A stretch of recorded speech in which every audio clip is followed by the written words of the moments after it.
নমস্কার।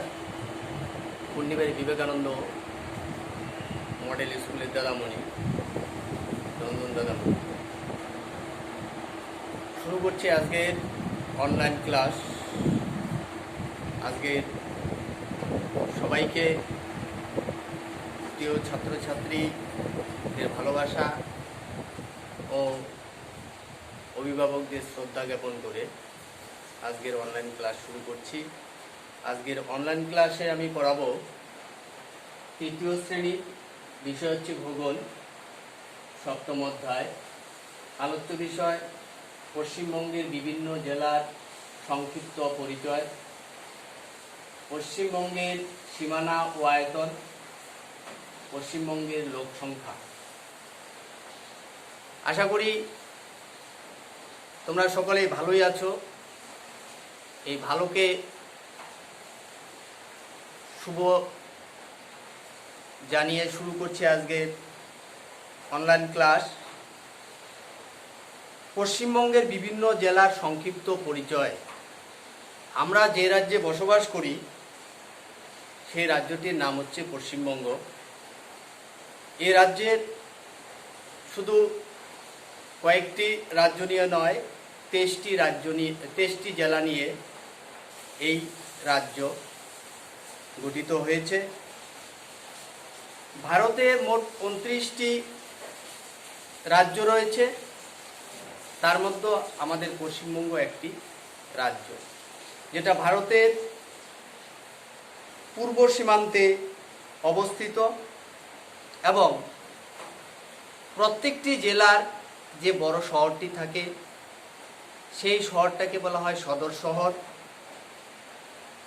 কোনো একটি রাজ্যের বিস্তারিত আলোচনা করতে গেলে জানতে হবে সে রাজ্যের আয়তন কত, সে রাজ্যের সীমানাটা কত, লোক সংখ্যা কত, সে রাজ্যের জনগণ কোন কোন কাজের সাথে যুক্ত, এবং বিভিন্ন জেলাগুলি যে রয়েছে সেই জেলাগুলির সব জায়গায় একই রকম ভাবে চাষাবাদ, শিল্প এইসব হয় না। পৃথক পৃথকভাবে তাদের জীবনযাত্রা পরিচালিত হয়। এখন আমরা পড়ব পশ্চিমবঙ্গের বিভিন্ন জেলাগুলির সংক্ষিপ্ত পরিচয়।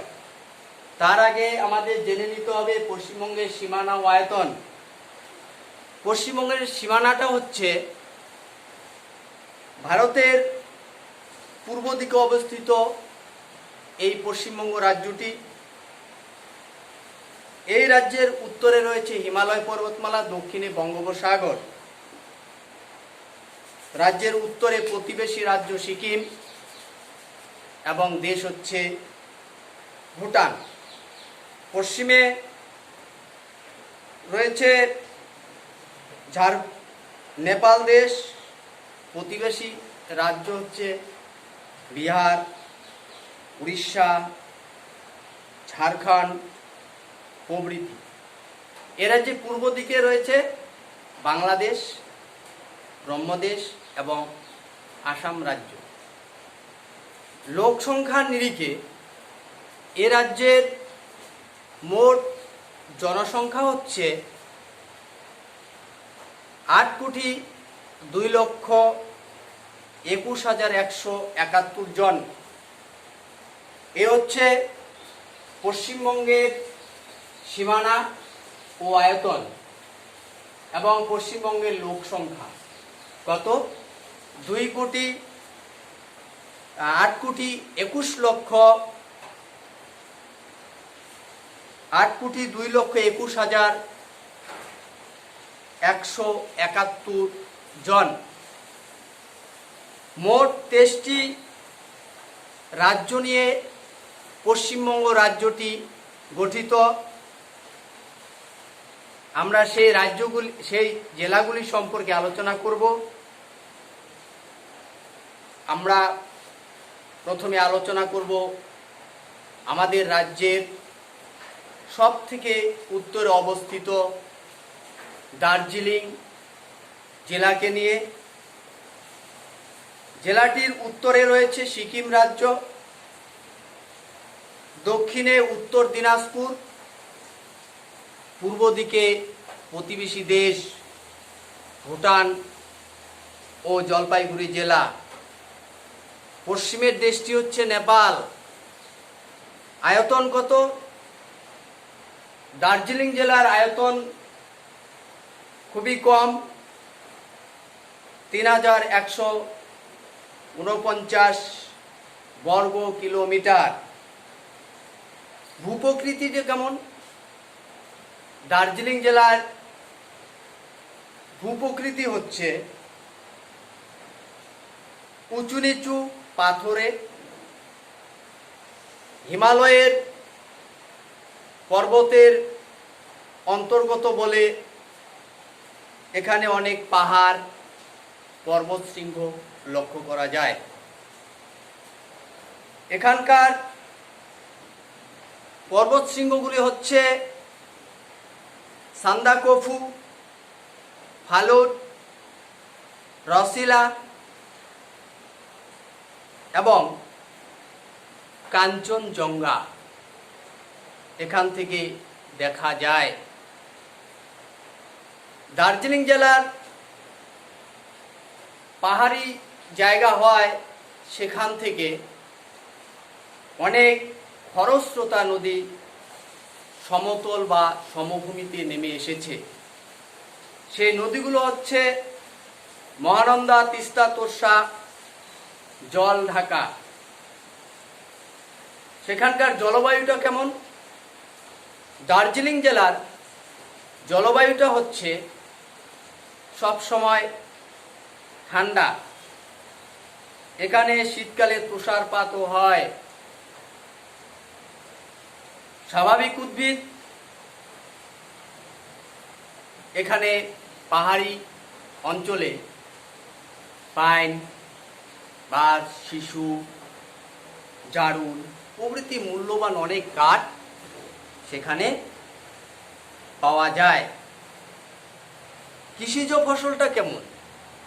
পাহাড়ি অঞ্চলে সেখানে সাধারণত বাগিচা ফসল। বাগিচা ফসলটা কি? সেগুলো কি কি? কমলা লেবু, আনারস, চা ও সবচেয়ে গুরুত্বপূর্ণ একটি গাছ সিনকোনার গাছ, যেটা দার্জিলিং জেলায় পাওয়া যায়। প্রধান শিল্প কি? চা শিল্প, পর্যটন শিল্প হচ্ছে সেখানকার প্রধান শিল্প। খনিজ সম্পদ পাওয়া যায় কয়লা, তামা, চুনাপাথর। খুব বেশি পরিমাণে নয়, তবে পাওয়া যায়। সেখানে বসবাস করে লেপচা, ভুটিয়া এবং ত্রিব্রতীয় কিছু লোক। সদর ও অন্যান্য শহরগুলো কি কি? দার্জিলিং জেলার সদর হচ্ছে দার্জিলিং, কার্শিয়াং, মংপু, লাভা, কালিম্পং, মিরিক, শিলিগুড়ি এগুলো হচ্ছে দার্জিলিং জেলার বড় বড় শহর। কিন্তু সদর শহর হচ্ছে দার্জিলিং। দার্জিলিং জেলায় মহাবিদ্যালয় এবং বিশ্ববিদ্যালয় রয়েছে। দর্শনীয় স্থানের মধ্যে রয়েছে টাইগার হিল, মিরিক, সান্দাকফু এবং উচ্চতম রেল স্টেশন ঘুম। এখানে ভারতের হেরিটেজ টয় ট্রেন দেখা যায়। এ হলো দার্জিলিং জেলার সংক্ষিপ্ত আলোচনা। এছাড়াও এই জেলায় বাইরে থেকে বা বিদেশ থেকে অনেক লোক পরিদর্শন করতে আসে, যার জন্য সেখানে গড়ে উঠেছে পর্যটন শিল্প। এই পর্যটন শিল্প জন্য দার্জিলিং জেলা অর্থনৈতিক দিক থেকে কিছুটা এগিয়ে এসেছে। পরীক্ষার পর আজকে প্রথম ক্লাস।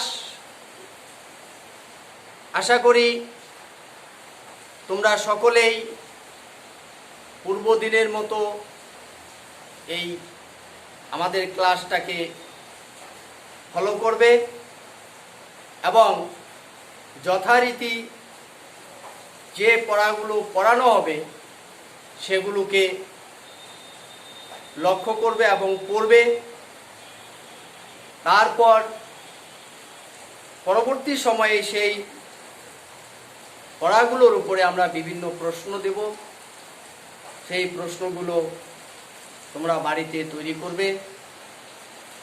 সকলেই ভালো থাকবে এবং পাশাপাশি প্রচণ্ড বৃষ্টি বাদল, তোমরা যতটা সম্ভব জল থেকে দূরে থাকবে। সময়টা খুব বেশি ভালো নয়। জ্বর সর্দি কাশি হলেই সেটা অন্যরকম রূপ নিয়ে নেয়। এইটুকু বলে আমি সকলকে আমার